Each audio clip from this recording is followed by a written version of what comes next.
Hello friends, welcome to my YouTube channel exam conquerors. और video को शुरू करने से पहले चैनल को लाइक, शेयर और सब्सक्राइब करना मत भूलिएगा। तो जैसा कि आज आप लोग जानते हैं कि आज 5 जून है और आज ही के दिन विश्व पर्यावरण दिवस मनाया जाता है। और विश्व पर्यावरण दिवस को मनाए जाने के क्या उद्देश्य हैं? पर्यावरण के प्रति जागरूकता लाते हुए राजनीतिक चेतना जागृत करना और आम जनता को इसके लिए पर्यावरण संरक्षण के लिए प्रेरित करना ही पर्यावरण दिवस मनाए जाने का उद्देश्य है। थोड़ी इसकी ऐतिहासिक पृष्ठभूमि देख लेते हैं। सन 1972 में यूएन ने स्वीडन के स्टॉकहोम में सर्वप्रथम पर्यावरण सम्मेलन को आयोजित किया था, जो कि 5 जून 1972 से 16 दिन तक चला था। इसमें कुल 119 देशों में भाग लिया था। भारत की ओर से तत्कालीन प्रधानमंत्री, जो कि इंदिरा गांधी थी, उसमें उन्होंने वहाँ पे व्याख्यान प्रस्तुत किया था।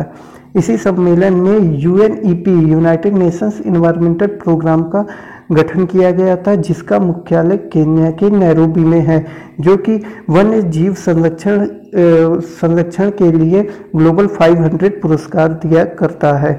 2 वर्ष पश्चात 5 जून 1974 से प्रतिवर्ष पर्यावरण दिवस मनाया जाता है। फिर इसी तरह से कुछ अनुच्छेदों को पर्यावरण के लिए ही रखा गया है भारतीय संविधान में। उसके बारे में हम जान लेते हैं। जैसे अनुच्छेद 48A, जो कि राज्य के नीति निर्देशक तत्वों के अंतर्गत भाग 4 में रखा गया है। इसी तरह 51A, जो कि नागरिकों के मूल कर्तव्य जो होते हैं उसमें रखा गया है।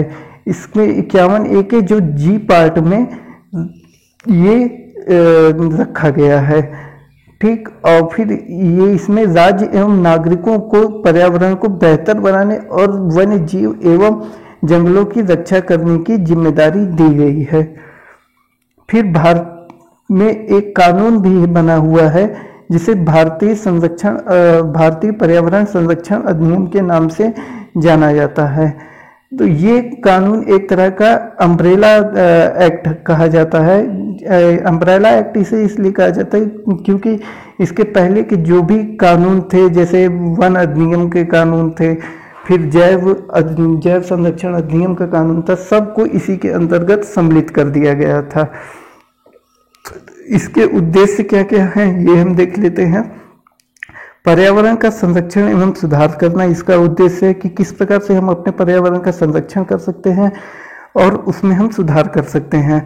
मानव पर्यावरण के स्टॉकहोम सम्मेलन, जो कि 1972 में हुआ था, उसके तहत कुछ नियम और बनाए गए थे। उसको किस प्रकार से हमको कार्यान्वित करना है, वो इसका उद्देश्य है। मानव, प्राणियों, जीवों, उत्पादकों को संकट से बचाना, यानी कि जो भी इंडेंजर्ड स्पीसीज हैं उनको हमको क्या करना, उसको हमको संरक्षित करना, कंजर्व करना है। फिर इसी प्रकार से पर्यावरण संरक्षण हेतु सामान्य एवं व्यापक विधि बनाना, विद्यमान कानूनों के अंतर्गत पर्यावरण प्राधिकरणों का गठन करना और उनके क्रियाकलापों के बीच समन्वय स्थापित करना। ठीक इसी कानून के द्वारा ही एनजीटी का गठन सन 2010 में किया गया था। मतलब नेशनल ग्रीन ट्रिब्यूनल का गठन किया गया था, जिसे पर्यावरण संबंधित मामले को अतिशीघ्रता से निपटाया जा सके। फिर कुछ सतत विकास लक्ष्यों का भी निर्धारण किया गया है, जिससे पर्यावरण संरक्षण के लक्ष्यों को पाने में हम कामयाब हो सकें।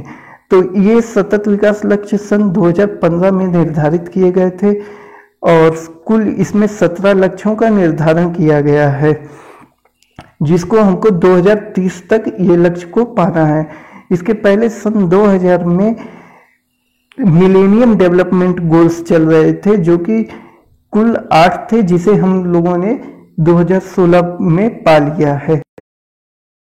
इस बार विश्व पर्यावरण दिवस की जो थीम है, 2020 की जो थीम है, वो जर्मनी और कोलंबिया ने मिलकर रखी है, जिसका शीर्षक है सेलिब्रेट बायोडाइवर्सिटी, और इसे ब्रैकेट में टाइम फॉर नेचर भी कहीं कहीं भी लिखा रहेगा।